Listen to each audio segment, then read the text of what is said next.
Assalamualaikum warahmatullahi wabarakatuh. Halo semuanya. Sebelumnya kami sampaikan terima kasih kepada teman-teman dan juga ibu yang telah menyempatkan waktunya untuk menonton video dari presentasi kami tentang bab 2 hukum termodinamika pada 2.4 latar belakang sejarah hukum pertama termodinamika dan 2.5 hukum 1 termodinamika. Sebelumnya, izinkan kami memperkenalkan diri. Saya Isa Aulia Anwar dengan NIM 24032260188 dan rekan saya Dwi Aprilia Sari dengan NIM 240322604134. Mungkin langsung saja kepada penjelasannya. Yang pertama yaitu latar belakang sejarah hukum pertama termodinamika. Pada awal abad ke-19, panas dianggap sebagai zat yang tidak dapat dimusnahkan, yaitu kalori yang mengalir dari benda yang panas yang kalorinya lebih tinggi ke benda yang kalorinya itu lebih sedikit atau lebih rendah. Namun selain itu juga pada abad ke-18, Joseph Black memperkuat gagasan ini melalui eksperimen pencampuran di mana panas yang hilang dari satu benda sama dengan panas yang diperoleh benda lain. Namun Benjamin Thomson atau Count Rumford menunjukkan bahwa panas bisa dihasilkan dari kerja mekanis seperti zat pengeboran meriam. Hal ini menandakan bahwa panas bukan zat melainkan bentuk energi. James Joule kemudian menemukan hubungan kuantitatif antara kerja mekanik panas yang menjabat dasar perumusan dari hukum pertama termodinamika ini. Selanjutnya bisa dilihat pada gambar bahwa pada gambar sebelah kanan itu adalah ilustrasi skema peralatan Joule dan sebelah kiri itu metode lain untuk menghilangkan sistem antara dua keadaan seimbang dengan melakukan kerja adiabatik. Selanjutnya pada gambar yang sudah tertera yaitu pada gambar 2 sebelah kanan yaitu ilustrasi skema peralatan Joule dan sebelah kiri itu metode lain untuk menghilangkan sistem antara dua keadaan seimbang dengan melakukan kerja adiabatik. Pada gambar sebelah kanan, air di dalam bak dapat diaduk secara irreversible karena turbulensi. Gesekan antara air dan gayung membuatnya proses tidak dapat diubah, sehingga menaikkan suhunya antara dua keadaan kesetimbangan. Dinding bak mandi diisolasi sehingga pekerjaan dilakukan dalam kondisi adiabatik.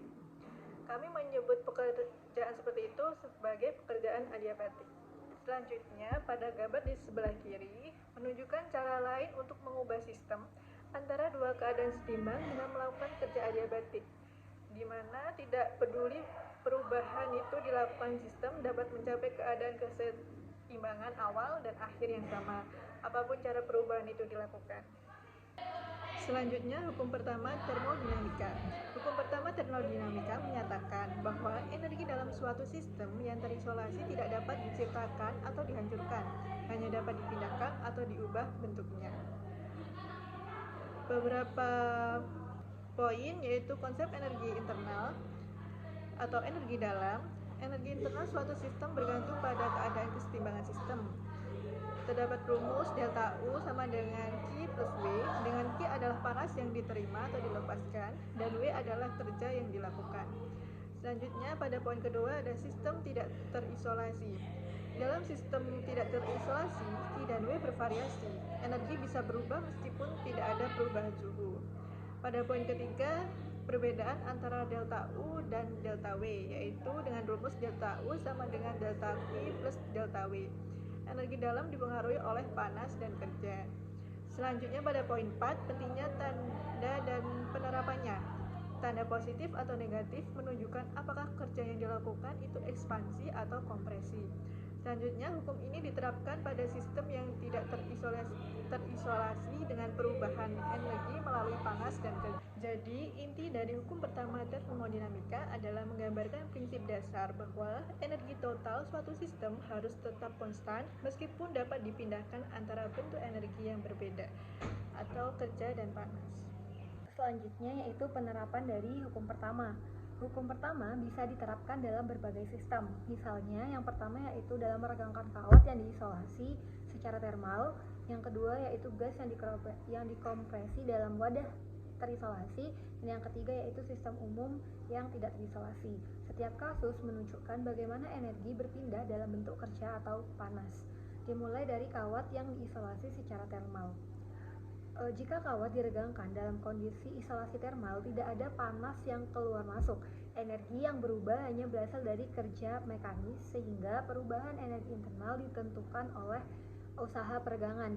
Dapat dilihat dari gambar yang pertama, ada kondisi sistem tidak dapat bertukar dengan panas lingkungan, maka di dq sama dengan 0. Jadi hukum pertama menyederhanakannya menjadi du sama dengan dw.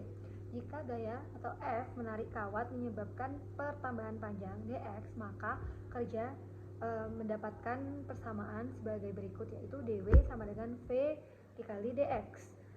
Sehingga dapat kita ketahui bahwa persamaannya menjadi du sama dengan f dx. Selanjutnya, gas yang dikompresi dalam wadah isolasi. Ketika gas dikompresi dalam wadah yang terisolasi, tidak ada panas masuk atau keluar. Energi internal sistem bertambah karena kerja kompresi yang dilakukan pada gas. Jadi persamaannya bisa dilihat di slide. Selanjutnya yaitu jika sistem yang tidak terisolasi atau umum. Umumnya persamaannya itu berlaku du sama dengan dq plus dw, dan untuk kerja ekspansi kompresi gasnya yaitu dw sama dengan min p dv, sehingga bisa ditulis menjadi du sama dengan dq dikurangi p dv.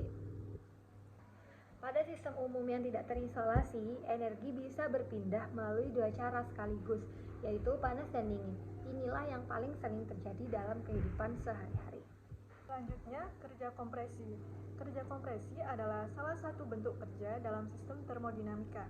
Pada proses ini, sistem menerima energi dari luar melalui usaha yang dilakukan terhadapnya, sehingga energi internal bertambah. Dapat dilihat pada slide PPT bahwa pada piston yang mendorong gas, maka gaya F bekerja sejajar pada perpindahan dx.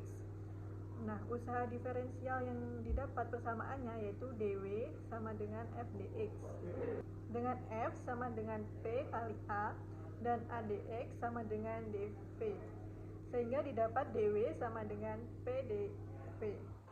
Berlaku untuk proses kuasi statis, yaitu piston bergerak lambat dengan tekanan seragam. Selanjutnya, hukum pertama termodinamika untuk kompresi dan ekspansi gas. Terdapat persamaan kerja kuasi statis yaitu dw sama dengan p dv untuk perubahan volumenya dari vi ke vf sama dengan w sama dengan integral dengan batas vi dan vf p dv. Selanjutnya, hubungan grafik P dan V luas di bawah kurva menyatakan kerja sistem. Nah, jika tekanan konstan, maka usaha yang didapat yaitu W sama dengan P dalam kurung VF min VI. Baik, selanjutnya yaitu pentingnya hukum pertama. Yang pertama yaitu menetapkan energi dalam atau U sebagai fungsi keadaan. Hukum ini memungkinkan kita untuk mendefinisikan energi dalam atau U sebagai fungsi dari keadaan suatu sistem. Selanjutnya yang kedua yaitu menegaskan bahwa panas adalah energi dalam transit. Hukum ini juga menekankan bahwa panas adalah energi dalam transit daripada zat cair atau kalor seperti yang diyakini sebelumnya. Selanjutnya yang ketiga yaitu melarang mesin gerak abadi jenis pertama. Hukum ini juga mengecualikan kemungkinan untuk membangun mesin yang bisa bekerja sendiri tanpa stimulus eksternal. Mesin jenis ini disebut sebagai mesin gerak abadi jenis pertama. Selanjutnya juga ada keterbatasan hukum pertama. Yang pertama, tidak menjelaskan arah aliran panas. Hukum ini tidak memberikan informasi apapun tentang aliran panas yang searah dari benda panas ke benda yang dingin. Dalam kata-kata sederhana, itu tidak menutup kemungkinan terjadinya aliran panas dari benda dingin ke benda panas. Ini hanya berfokus pada konservasi energi saja. Yang kedua yaitu tidak melarang mesin yang mengubah semua panas ke kerja. Hukum ini juga tidak menutup kemungkinan adanya mesin yang dapat mengambil panas dari lingkungan dan sepenuhnya mengubahnya menjadi kerja. Mesin seperti ini dikenal sebagai mesin abadi kedua yang secara fisik tidak diperbolehkan. Sekian presentasi dari kelompok kami. Terima kasih telah menonton dari awal hingga akhir. Apakah ada pertanyaan? Sebelum itu, izinkan kami menutup presentasi ini dengan salam. Wassalamualaikum warahmatullahi wabarakatuh.